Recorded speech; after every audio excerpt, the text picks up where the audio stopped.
The jungle of Catachan pressed against us like a living thing, its air heavy with the reek of damp rot and something sharper, like blood spilled on rusted iron. Our squad, 8 Catachan Jungle Fighters from the 92nd, moved in a tight wedge, boots sinking into the loamy soil that seemed to suck at our souls with every step. I'm Corporal Vren, second in command to Sergeant Kale, a slab of scar tissue and muscle, who'd survived more deployments than most of us had years. We'd been tasked with finding a lost Adeptus Mechanicus expedition, some fool Magos and his tech thralls who thought they could catalog Catachan's flora without it eating them alive. Command's orders were vague, as always. Locate, assess, extract if possible. No one mentioned what we'd do if they were already dead. On Catachan, that's usually a given. The jungle was too quiet. No barking toads, no spiker vines snapping at our ankles, not even the distant roar of a Catachan devil. Just the creak of massive fern fronds overhead and the faint drip of sap from somewhere unseen. My lasgun felt heavy, its stock slick with sweat and humidity. Private Lorne, our youngest, kept glancing at the canopy, his knife hand twitching. "This ain't right, Vren," he muttered, voice low like he didn't want the trees to hear. I didn't answer. He wasn't wrong. We found their camp at dusk, a clearing hacked out of the jungle with plasma cutters, now half reclaimed by creeping vines. The Mechanicus tents were shredded, their steel frames bent like they'd been squeezed by a titan's fist. Data slates lay scattered, their screens cracked, flickering with static. Kale knelt by a pile of gear, his face unreadable as he prodded a cogitator unit half buried in the dirt. "No blood," he said, almost to himself. "No bodies." Specialist Grev, our Voxman, tried to raise command, but the signal drowned in static, like the jungle was swallowing our words. I noticed the roots first. They coiled through the camp's center, thick as a man's arm, pulsing faintly under the soil like veins. Not the usual gnarled taproots of Catachan's megflora. These were too smooth, too deliberate, forming patterns that looked almost like runes. I stepped closer, my boot brushing one, and a shiver ran through me, cold despite the jungle's heat. That's when I heard it, a whisper, faint as a breeze but unmistakably my brother's voice. Jack, dead 5 years, his throat torn out by a face-eater. "Vren, help me," it said, curling around my skull like smoke. I froze, heart pounding. Lorne was staring at me, wide-eyed. "You hear that too?" he whispered. His sister's name murmured from nowhere. Kyle's head snapped up, his knife already drawn. "Focus," he growled, but his eyes flicked to the roots, and I saw his grip tighten. The squad spread out, checking the perimeter, but the whispers followed, soft, insistent, calling names we'd buried long ago. Grieve clutched his vox like a talisman, muttering prayers to the Emperor. The roots pulsed faster, their patterns shifting under the soil, and I swore I saw them inch closer, like fingers reaching for us in the fading light. Night fell like a blade, severing the last of Catachan's murky twilight. Our lumens cast feeble halos, barely piercing the jungle's oppressive dark. The Mechanicus camp was behind us, but the whispers clung like damp rot, slithering through our thoughts. My brother Jack's voice was louder now, pleading, "Vren, don't leave me." I clenched my jaw, forcing my focus on the trail ahead. Sergeant Kale led us deeper, his broad frame cutting through fern fronds that snapped back like traps. The roots we'd seen in the camp trailed us, weaving through the soil, their pulses matching the rhythm of our steps. Lorne was muttering to himself, his sister's name, Lyra, spilling out like a prayer gone wrong. I wanted to shake him, tell him to shut up, but my own head was a battlefield. Jack's voice clawing at memories I'd buried under years of blood and sweat. We reached the grove at midnight, The jungle opened into a clearing where trees arched overhead, their branches twisting into unnatural shapes, vaulted like the nave of some profane cathedral. The air was thick, sweet with sap, and something fouler, like flesh left too long in the sun. The roots were everywhere, carpeting the ground, coiling up trunks, their surfaces glistening as if slick with blood. Kyle signaled a halt, his eyes scanning the grove with the wariness of a man who'd faced Catachan devils and lived. "This is it," he said, voice low. "The expedition's last signal came from here." Grev tried the vox again, but the static was a scream now, jagged and almost alive.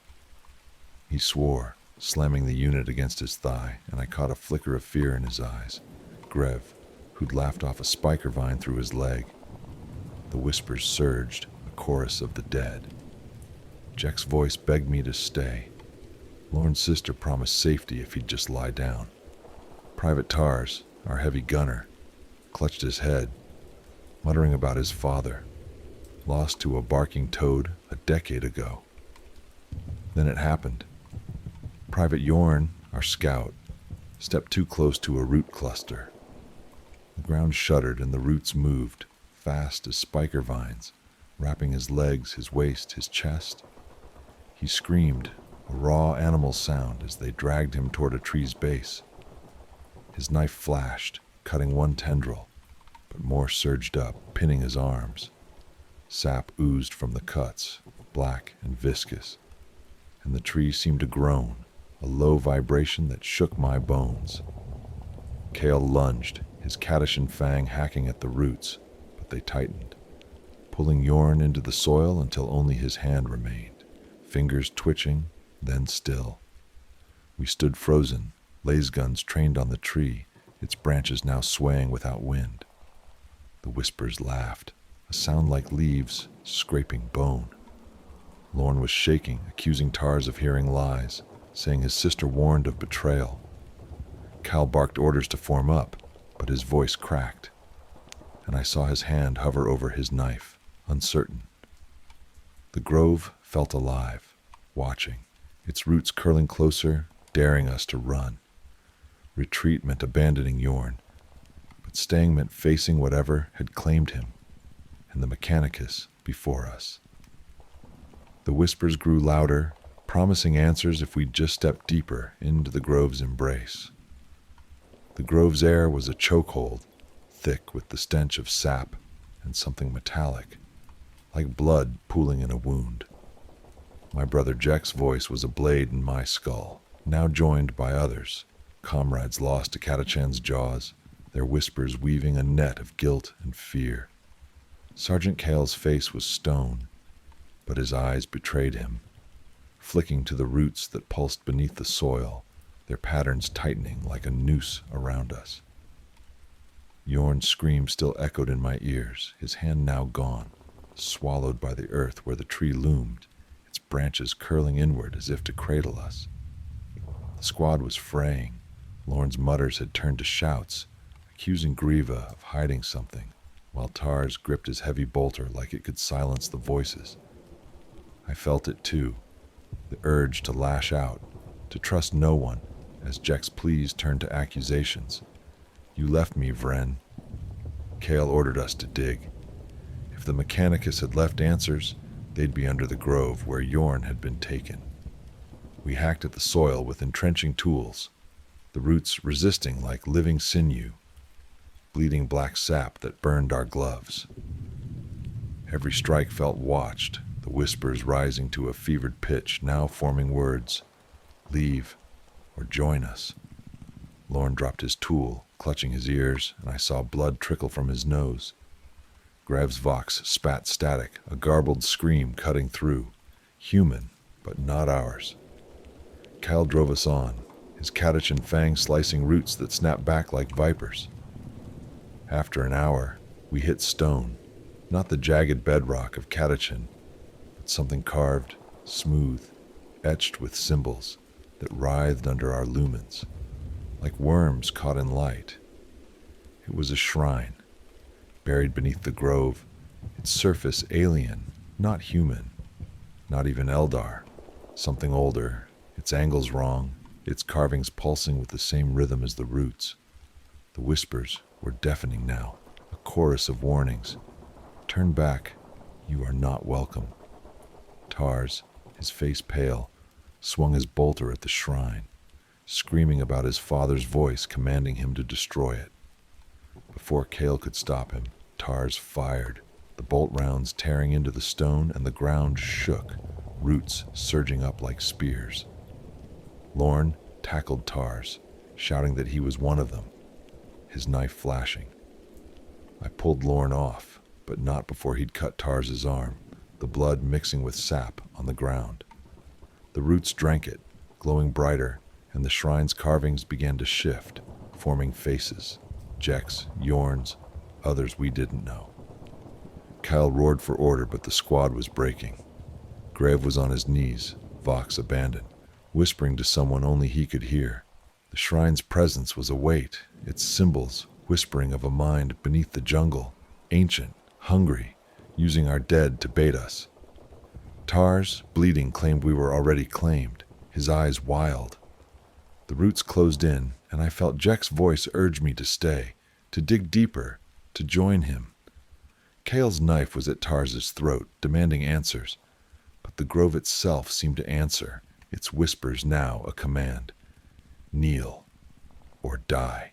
The grove pulsed with malice, its air so thick it clung to our lungs like tar. The shrine's carvings stared back, faces of the dead, Jek's eyes, Yorn's twisted mouth, etched in alien stone, shifting as if alive. The roots had woven a cage around us, their glossy surfaces throbbing in time, with the whispers that clawed at our minds. Join us, Vren.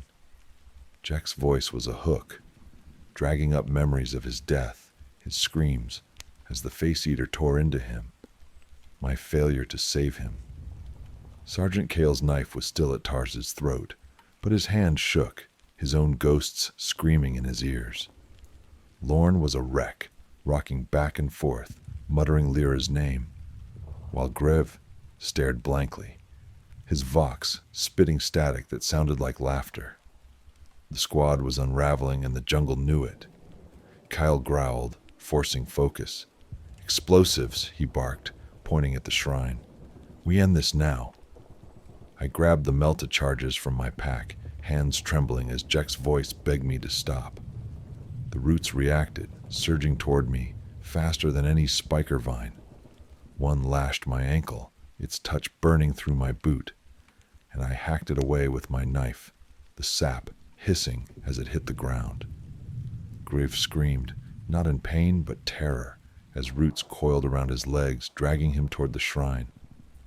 Tars fired his bolter, shredding the tendrils, but more erupted, pulling Grev into the soil. His screams cut off as the earth swallowed him, leaving only his Vox, crackling with a voice not his own. You cannot destroy what dreams. I planted the charges, my fingers slick with sweat and sap, while Kyle and Tars held the roots at bay, their blades flashing in the lumen's dim glow. Lorn was useless, curled up whispering to his sister. The shrine's carvings pulsed faster, the faces now screaming silently, and the ground trembled, a low groan rising from below, a hunger, vast and ancient, waking beneath our feet.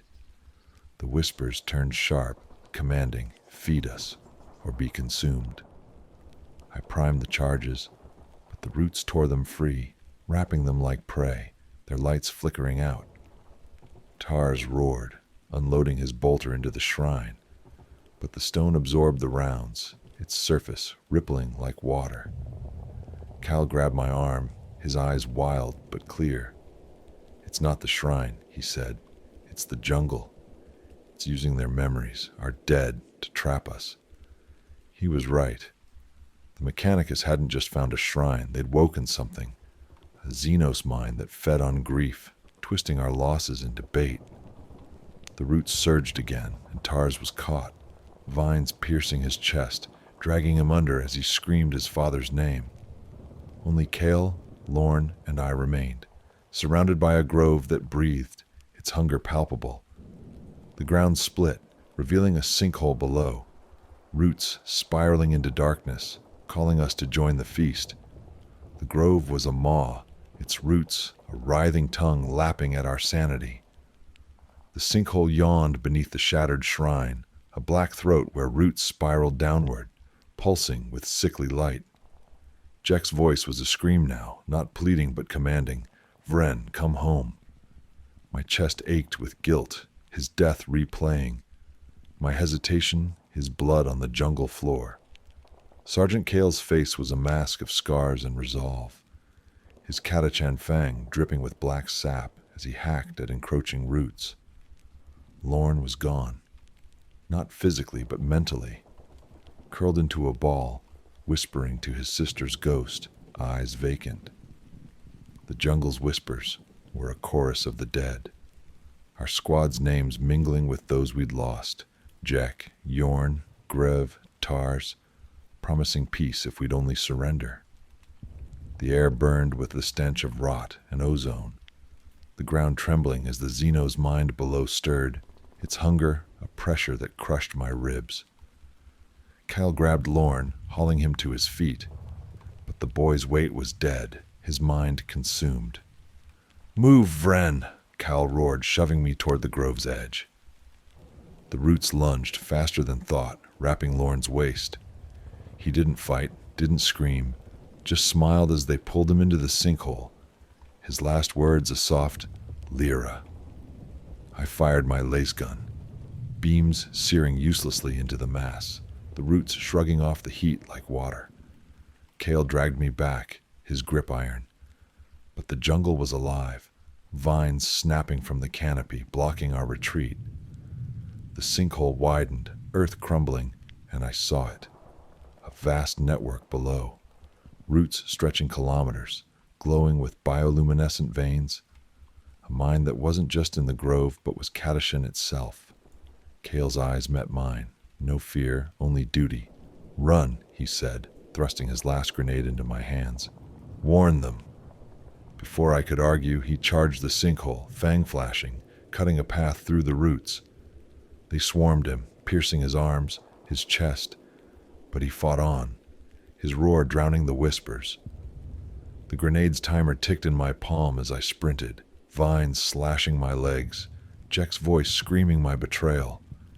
The explosion shook the grove, fire and earth erupting as Kale's sacrifice collapsed the sinkhole, roots shrieking like a wounded beast. I stumbled free, the jungle's edge a blur, the whispers fading but not gone, murmuring from the shadows, "You'll return." I ran for hours, maybe days, the jungle a green blur, my blood pounding with Jack's accusations. When I reached an Imperial outpost, my voice was raw, my story half mad. The grove was gone, they said, just a crater now, but Catachan's heart still beat. The Xenos mind wasn't dead, only sleeping, its roots woven deep, waiting for new prey to claim its eternal tomb. The Mechanicus lab crouched in Catachan's jungle like a scar of steel amid pulsing green, its reinforced walls trembling under the weight of the surrounding flora. Adept Cilia, barely a decade into her service to the Omnissiah, moved through the sterile corridors, her augmetic eye flickering as it adjusted to the lab's dim lumens. The air was heavy, not with the jungle's rot, but with a synthetic tang, the byproduct of experiments her mentors refused to fully explain. She carried a data slate, its screen glowing with biometrics of a specimen labeled Xenoflora primaris, a hybrid of Catachan's lethal flora and recovered tyrannid biomatter. Her task was simple: monitor its growth, record anomalies, and report to Magos biologist Hexatrix. Yet the specimen, contained in a sealed hydroponic chamber, unnerved her. Its vines, translucent and veined with pulsating ichor, writhed against the reinforced glass, as if testing its prison. Cilia's mentors, a trio of tech priests led by Hexatrix, spoke of the specimen in reverent binary. their mechadendrites clicking with excitement.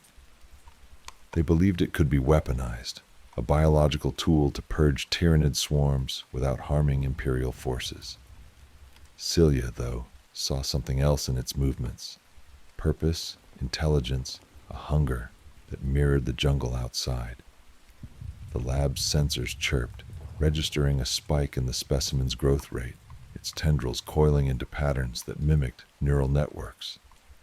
She hesitated, her organic hand trembling as she logged the data, the machine spirit of her data slate flickering as if reluctant to record. The jungle's hum, barely audible through the lab's walls, seemed to sync with the specimen's pulses, a rhythm that set her teeth on edge. As she adjusted the chamber's nutrient feed, a single vine pressed against the glass, its tip splitting to reveal a glistening eye-like nodule. It fixed on her, unblinking, and Celia's augmetic eye sparked, feeding her images of tangled roots and blooming horrors that weren't in the lab's database. She stepped back, heart pounding, and the vine withdrew, as if satisfied with her reaction. The lab's lumens flickered, casting shadows that danced like fronds, and Hexatrix's voice crackled over the vox, summoning her to the central chamber. As Celia moved, the jungle outside pressed closer, its vines scraping the lab's walls, and she couldn't shake the feeling that the specimen wasn't just growing, it was waking. The central chamber of the Mechanicus lab was a cathedral of steel and glass, its walls lined with humming cogitators and vats of nutrient-rich fluid that glowed faintly in the dim light. Adept Celia stepped inside, her augmetic eye whirring as it adjusted to the sterile glare, her organic hand still trembling from the encounter with the Xenoflora primaris. The specimen's eye-like nodule lingered in her mind, its unblinking gaze a violation she couldn't shake. Magos Biologis Hexatrix stood at the chamber's heart, her mechadendrites probing a massive hydroponic tank where the hybrid plant-tyrannid organism pulsed with unnatural vitality. Its vines had grown since Celia's last shift, now sprawling across the tank's interior, their translucent surfaces throbbing with ichor that shimmered like liquid starlight. Hexatrix's binary chants filled the air, a hymn to the Omnissiah, but Celia heard an echo in the jungle's hum outside, as if the planet itself answered. "Celia, your data is incomplete," Hexatrix intoned, her voice a mechanical rasp, not turning from the tank. "The specimen's growth exceeds projections." "Explain." Celia hesitated, her data slate heavy in her hands, its screen flickering with readings that showed the hybrid's biomass doubling overnight. She stammered about the nutrient feed, but her words faltered as a vine inside the tank twitched, curling toward her voice. Hexatrix's augmetic eyes clicked, focusing on Celia, but before she could press further, an alarm blared. The tank's seals groaned, and a hairline crack split the glass, leaking a droplet of ichor that sizzled on the floor. The lab's lumens flickered, and Celia's augmetic eyes sparked again, flooding her vision with images of writhing roots burrowing through flesh and bone. The crack widened, and the specimen erupted, vines lashing out with predatory speed, shattering the tank. Hexatrix's mechadendrites flailed, severing a tendril, but it regrew instantly, thicker, its surface now studded with tyrannid-like spines. Celia stumbled back as the jungle outside roared, a cacophony of snapping branches and shrieking wildlife. Through the lab's viewport, she saw Catachan's fauna, barking toads, face-eaters, mutating, their bodies sprouting vine-like growths, moving with unnatural coordination toward the lab. The specimen's roots burrowed into the floor, interfacing with the lab's systems, and the cogitators sparked, their machine spirits screaming in binary distress. Hexatrix shouted orders, but Celia's gaze fixed on a vine creeping toward her, its tip splitting to reveal another eye, watching, waiting as the jungle claimed its creation. The Mechanicus lab shuddered as the Xenoflora primaris breached its containment, its vines snaking through the central chamber's floor, cracking ceramite tiles like brittle bone. Adept Celia's breath caught, her augmetic eye sparking with distorted images. Fungal blooms erupting from flesh, roots threading through steel, a jungle alive with malice. The air grew thick, saturated with a cloying sweetness that burned her lungs, and the hum of Catachan's jungle outside swelled into a deafening pulse, syncing with the hybrid organism's writhing tendrils. Magos biologists, Hexatrix barked commands in shrill binary, her mechadendrites slashing at the vines. But each severed tendril regrew, faster, stronger, its spines now glistening with tyrannid venom.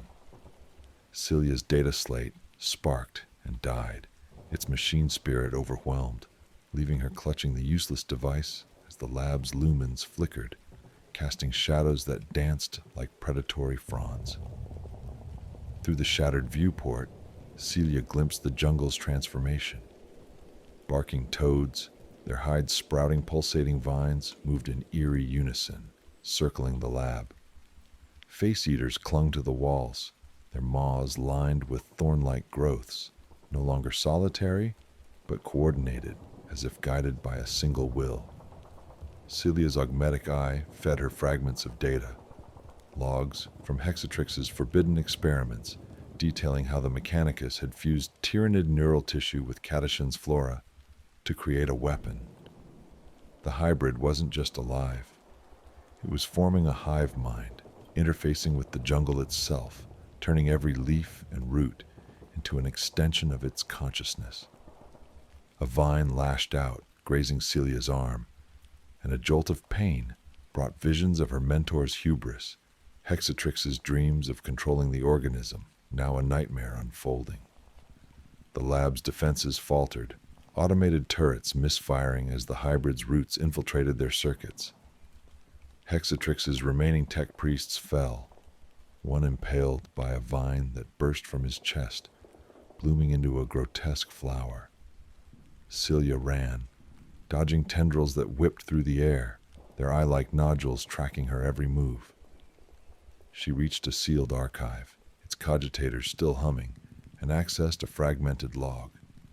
The hybrid wasn't a creation, but an awakening, a dormant entity within Catachan's ecosystem, catalyzed by the Mechanicus's tampering.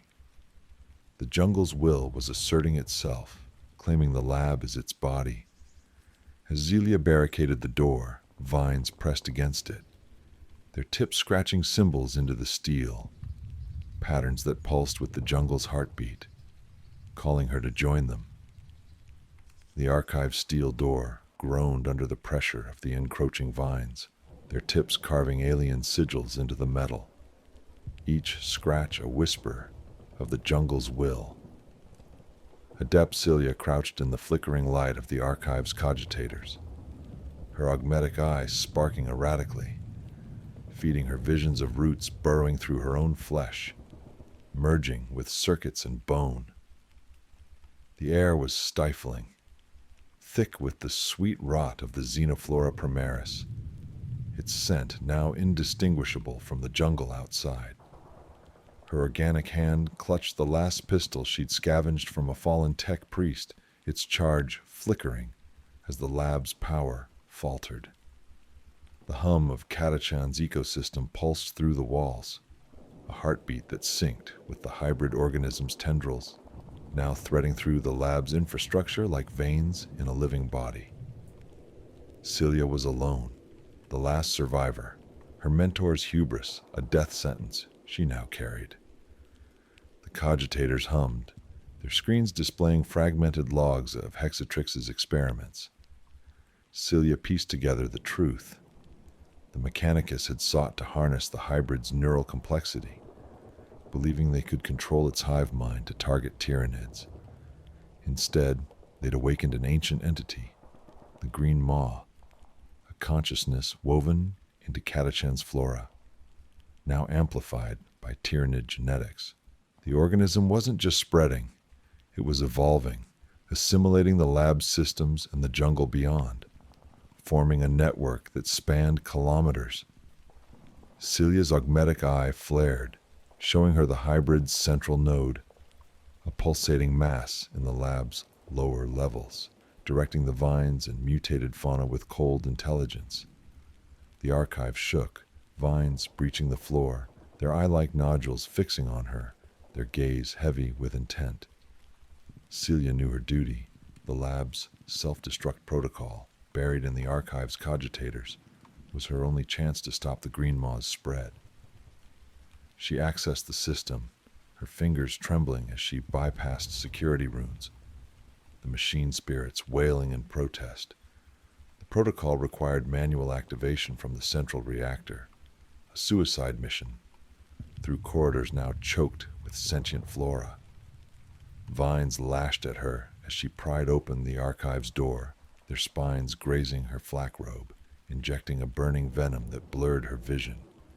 The jungle's hum became a voice, not her mentor's, but something older, promising unity if she surrendered. Celia fired her last pistol, searing through tendrils, and ran toward the reactor, her augmetic eye projecting the node's growth, massive, blooming, a heart that would consume Catachan if she failed.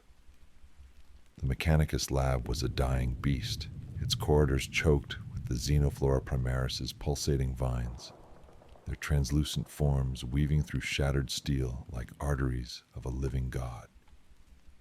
Adept. Celia sprinted through the collapsing maze, her last pistol's barrel glowing hot, searing tendrils that lunged from walls and floor. Her augmetic eye burned with static, projecting visions of the green maw's central node, a grotesque bloom of roots and tyrannid flesh throbbing in the lab's reactor core, its hive mind radiating through Catachan's jungle. The air was a miasma of sweet rot, her lungs aching with each breath, the venom from a vine's graze spreading fire through her veins. The jungle's hum was now a deafening hymn, a voice ancient and relentless, promising her a place within its endless green if she faltered. Celia's organic hand clutched a stolen data key, its runes granting access to the self-destruct protocol, her only hope to end this nightmare. The reactor chamber loomed, its massive fusion core pulsing with unstable energy, untouched by the vines but surrounded by their creeping tendrils, eye-like nodules tracking her every step. Celia accessed the control throne, her fingers dancing across the interface, bypassing the machine spirit's frantic protests. The self-destruct sequence initiated, warning klaxons blaring as the reactor's containment fields began to fail. Vines surged, sensing the threat, wrapping around her legs, their spines piercing her flesh. Pain brought clarity. She saw Hexatrix's hubris, her mentor's blind faith in control, and her own complicity in their experiments. The Green Maw's voice roared in her mind, offering unity, but Celia spat defiance, slamming the data key into the console to lock the sequence. The vines tightened, dragging her toward the node's pulsating mass below, its roots blooming with grotesque flowers that whispered her name. With her last strength, Celia triggered the reactor's overload, the chamber shaking as energy spiked beyond containment. The Green Maw screamed, a sound of tearing roots and shattering glass, as flames engulfed the node. Celia's body burned, consumed by the inferno, but as the lab collapsed, a single spore, glowing with unnatural light, drifted through a breached viewport, carried by the jungle's breath. The explosion razed the facility, leaving a crater of ash, but the spore landed kilometers away, sinking into the soil, a seed of the Green Maw's legacy, waiting to bloom anew. The jungle of Catachan pressed against Inquisitor Vera's senses like a living thing, its air thick with the stench of rot and the buzz of unseen insects. Her boots sank into the loamy soil, each step a struggle against the planet's relentless pull. The canopy above blocked out the sun, casting the world in a sickly green twilight that made her storm cloak feel suffocatingly heavy. Her retinue, 6 hardened operatives, each handpicked for their loyalty and skill, moved in tense silence behind her, laser guns sweeping the undergrowth. They were here to investigate the Verdant Kin, a Catachan tribe suspected of heresy. Whispers from Imperial outposts spoke of rituals too strange, too synchronized with the jungle's rhythms, to be mere superstition. Vera's orders were clear: uncover the truth, purge any taint, and report back to the Ordo Hereticus. But the jungle felt wrong, even for Catachan. It watched her, not with eyes, but with a presence that prickled her psychic wards. The path to the tribe's settlement was no path at all, just a trail of broken ferns and claw marks from some unseen predator. Vera's augmetic eye scanned for heat signatures, finding nothing but the oppressive warmth of the jungle itself. Her second-in-command, Interrogator Kale, muttered a prayer to the Emperor, his voice barely audible over the distant screech of a Catachan devil. "This place feels like it's breathing," he whispered, his scarred face taut with unease. Vera didn't respond. She felt it too, a pulse beneath the ground, like a heartbeat too vast to comprehend. Her psychic senses, honed by decades of rooting out heresy, caught fleeting impressions. Guilt, shame, sins long buried. She shook them off, blaming the planet's oppressive atmosphere. The Verdant Kin settlement emerged from the jungle like a wound. Huts of woven vines and bone clung to massive tree roots, their surfaces etched with crude symbols that glowed faintly in the dim light. The tribe greeted them with wary stares, their muscular frames draped in pelts and smeared with ash. A shaman, her face a map of scars, stepped forward, her eyes locking onto Vera's with unnerving intensity. "You come to judge us, off-worlder," she rasped, her voice carrying the jungle's cadence. "But the green judges all." Vera's hand rested on her inferno pistol, its weight a comfort. "We seek only truth," she said, her tone cold. "Your rituals have drawn attention. Explain them, or we burn this place to ash." The shaman led them to a clearing dominated by a gnarled tree, its roots twisting into the earth like veins. The tribe gathered, chanting in a low, guttural tongue that seemed to make the air shiver. Vera's psychic wards flared as the jungle responded, leaves rustling without wind, vines coiling subtly at the clearing's edge.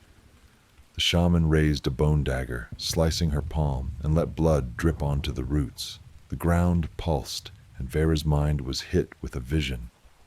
A burning hive city, screams of the innocent, her own voice condemning a world to exterminatus. She staggered, the memory so vivid it felt like a fresh wound. Kale caught her arm, his eyes wide. "Inquisitor, what's wrong?" She waved him off, her heart pounding. The vision wasn't just memory.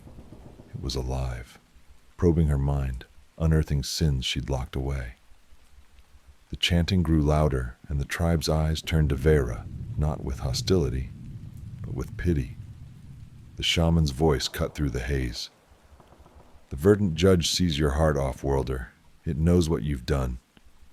Vera's grip tightened on her pistol, her augmetic eye scanning the tree.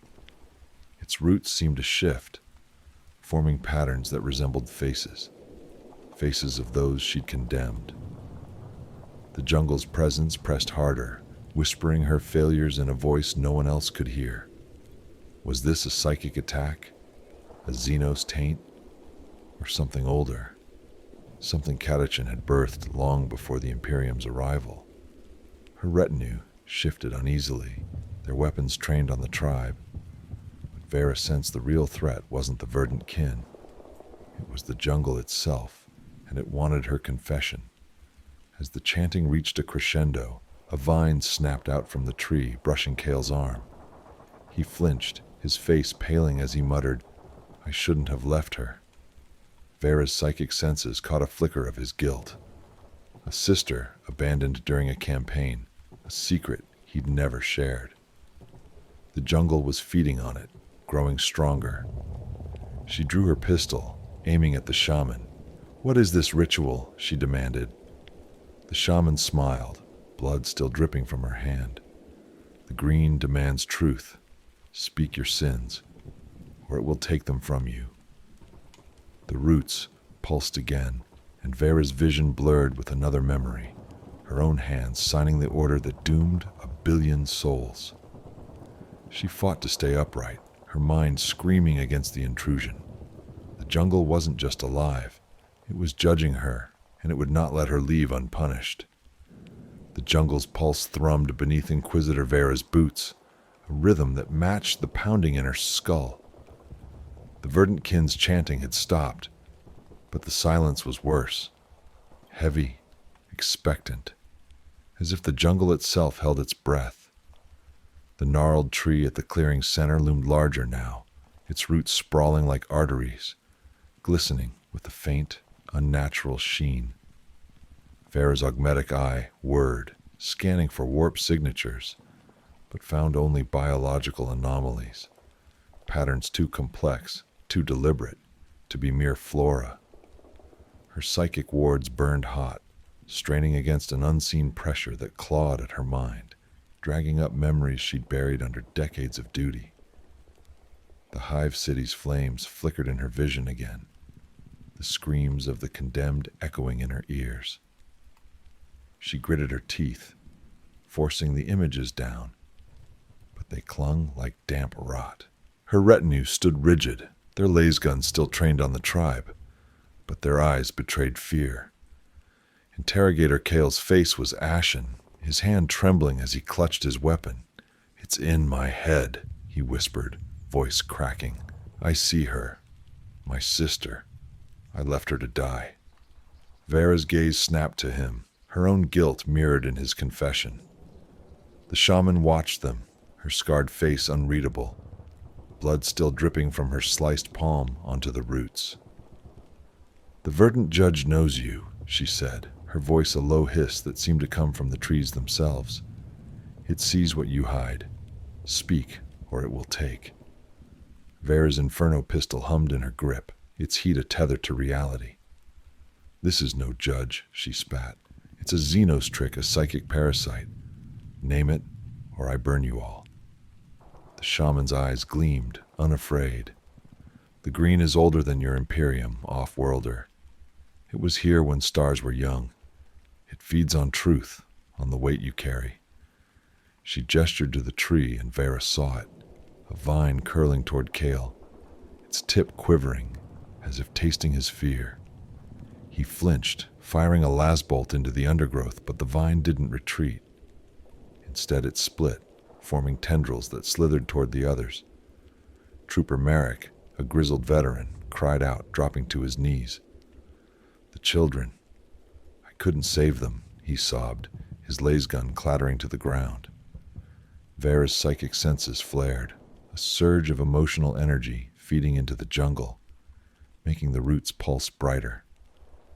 The entity wasn't just reading their minds, it was consuming their guilt, growing stronger with each fractured confession. She stepped forward, shoving past a coiling vine, and grabbed the shaman's arm. "Stop this ritual, or I end it my way." The shaman didn't resist, but her smile was pitying. "You cannot stop what you've already fed, Inquisitor. Your sins are its strength." Vera's vision swam, and she saw it again. The hive city, her own voice ordering the exterminatus. The faces of the innocent pleading as cyclonic torpedoes fell. She released the shaman, staggering back, her breath ragged.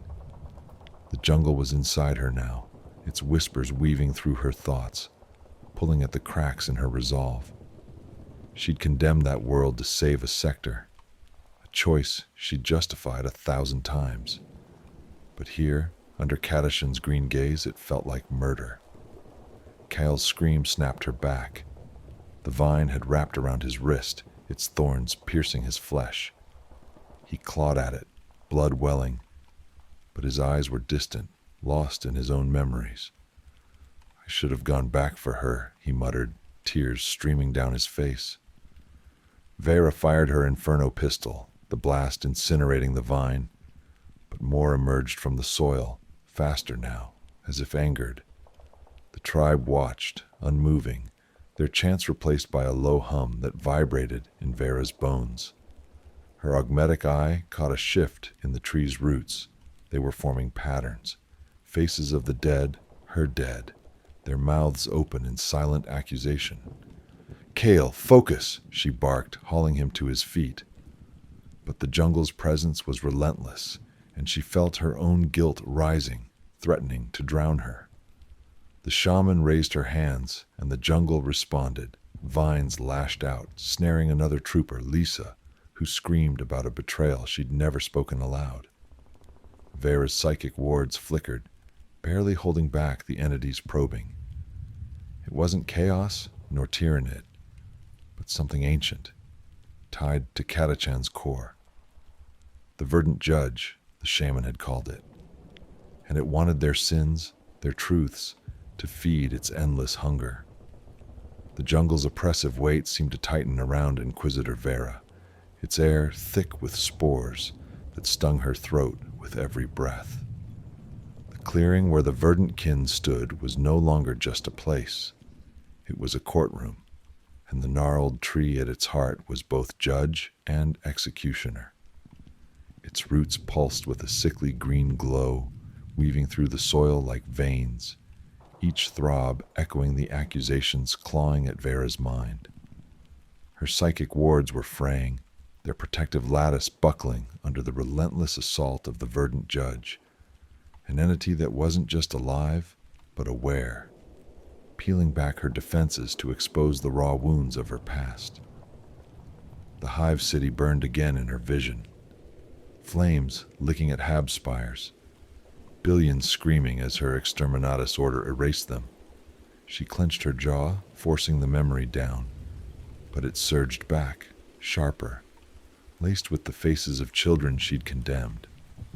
Her retinue was unraveling.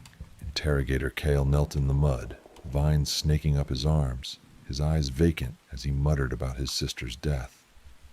Trooper Merrick was worse, curled into a ball, sobbing about a village he'd failed to save.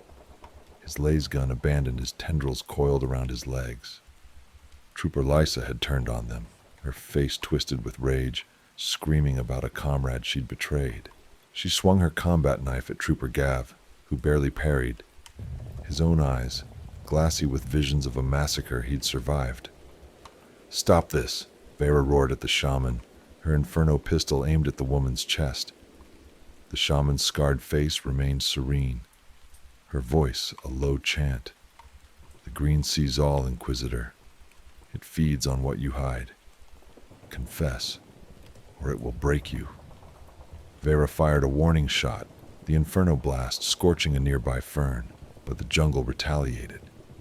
Vines erupted from the ground, lashing at her ankles, their thorns dripping with a sap that burned her skin through her cloak. She slashed them away with her power sword, its blue glow flickering as the entity's psychic pressure intensified. Her augmetic eye scanned the clearing, detecting a surge in biological activity, roots and vines moving with purpose, forming a cage around her team. The Verdant Judge wasn't just feeding on their guilt. It was orchestrating a trial, forcing each of them to relive their worst sins. Kale's screams grew hoarse as he clawed at his face, blood mixing with the sap from the vines. "I left her," he wailed, and the roots pulsed brighter, drinking his despair. Vera's mind reeled as another vision hit, her younger self, standing on a command bridge, signing the death warrant for a world. The faces of the condemned morphed into her own family, long dead, their eyes accusing. "You chose duty over us," they whispered. She staggered, her sword dipping, and a vine seized the moment, wrapping around her wrist. Pain seared through her. but it was the guilt that cut deeper. She justified her actions as necessary, a sacrifice for the Imperium. But the jungle stripped away her defenses, exposing the lie. She hadn't just killed a world, she'd killed a part of herself. Gav's cry snapped her back. Lysa had tackled him, her knife at his throat, screaming about a betrayal that wasn't his. Vera lunged, shoving Lysa off, but the woman turned on her, eyes wild. "You're no better," Lysa spat. "You burn worlds and call it justice." The words hit like a lasbolt, and Vera hesitated, her vision blurring with another memory, her own voice, cold and final, ordering the bombardment. The jungle fed on her doubt, vines tightening around her team, roots burrowing toward their hearts. Kyle was nearly subsumed, his arms now fully entwined, his confessions feeding the entity's growth. The shaman's voice cut through the chaos. "Speak your truth, Inquisitor, or they all fall." Vera's psychic senses screamed. A psychic entity, ancient and vast, was using the jungle as its body, their guilt as its fuel. It wasn't chaos or Xenos, but something native to Catachan, awakened by the tribe's rituals. She had to act, or her team would be lost to their own minds.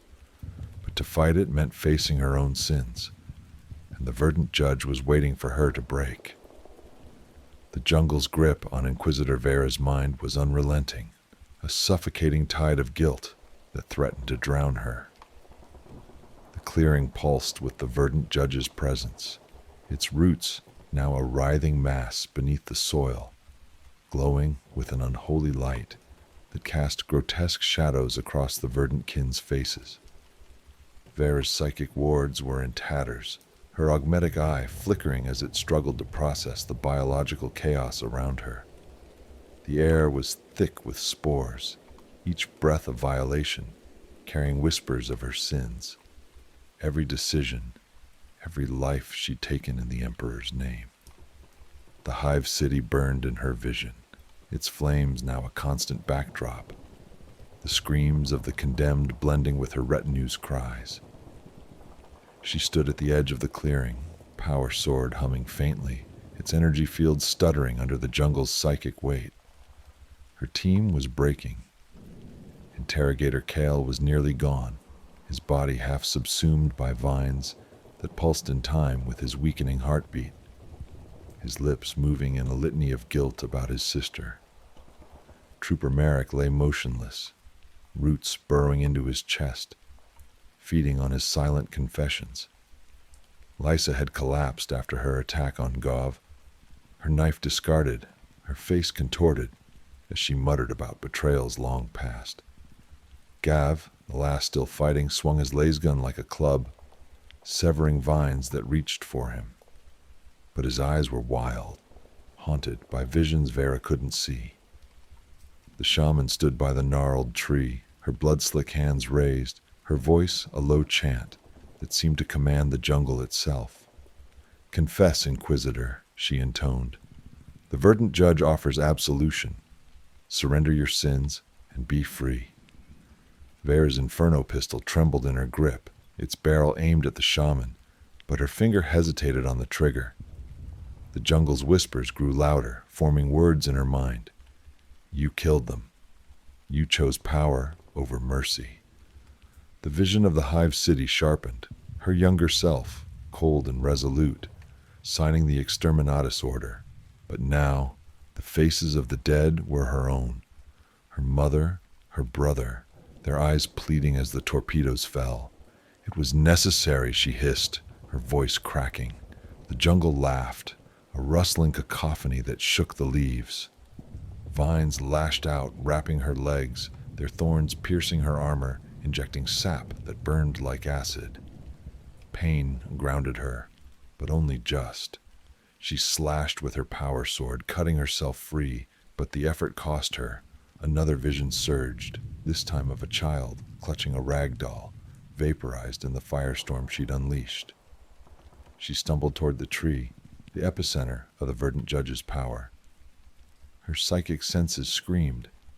A vast, ancient consciousness, not chaos or Xenos, but something born of Catachan's primal heart, awakened by the tribe's blood rituals.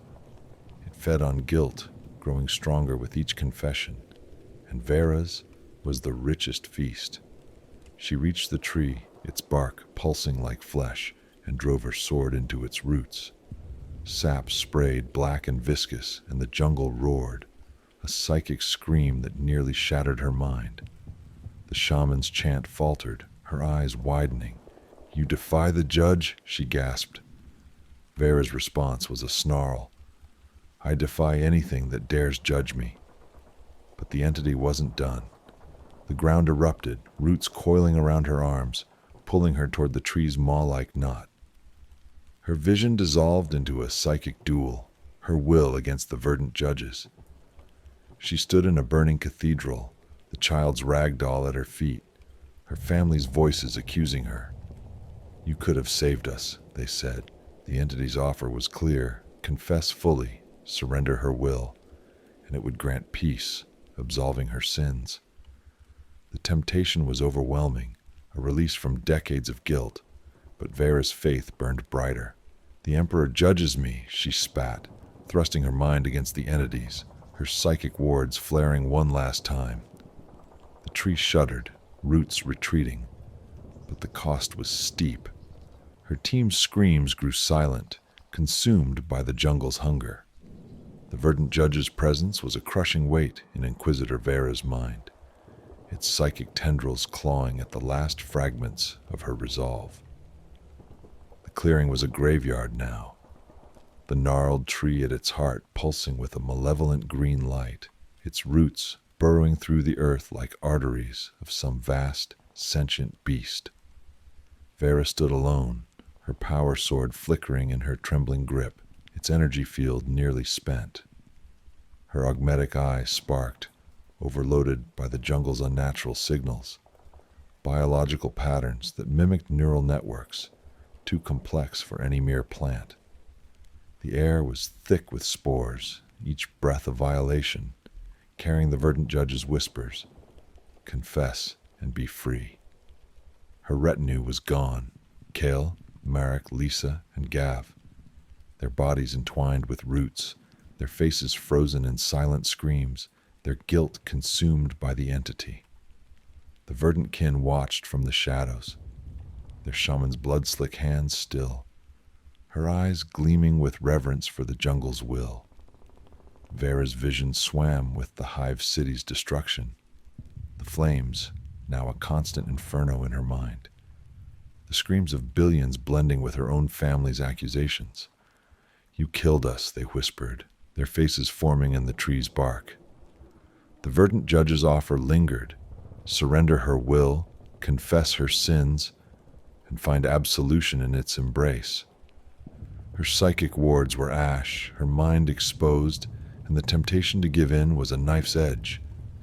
But Vera was an inquisitor, forged in fire and faith, and she would not break. "The Emperor is my judge," she snarled, driving her sword into the tree's heart. The blade sank deep, black sap erupting, and the jungle screamed, a psychic wail that shook the canopy, leaves falling like rain. The roots thrashed, tearing at the soil, but Vera held firm, channeling her will into a final psychic assault. The clearing became a battlefield of the mind. Vera stood in a cathedral of flame, the rag doll of the child she'd condemned at her feet, her family's ghosts circling. The Verdant judge's voice boomed, ancient and vast. "Your sins are your chains. Release them." She saw every choice, every death she'd ordered laid bare, necessary sacrifices, she'd told herself, for the Imperium's survival.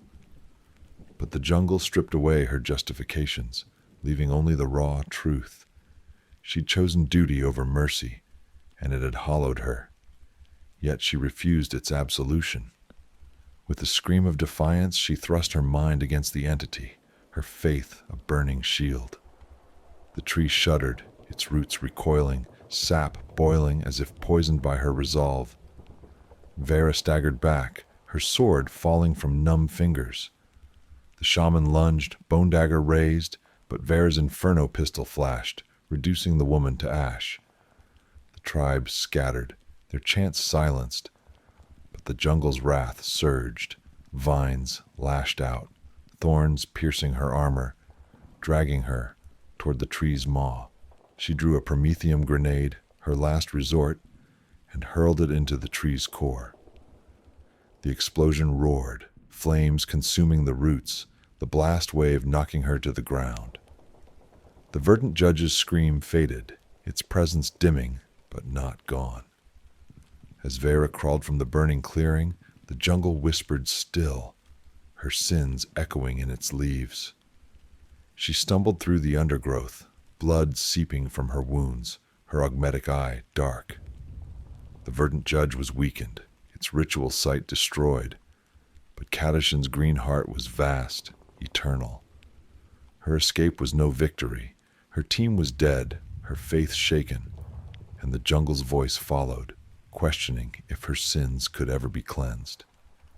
As an Imperial shuttle's lights pierced the canopy days later, Vera clutched her rosarius, whispering prayers to drown out the whispers. The Emperor protected, but Catachan judged, and its verdict was eternal.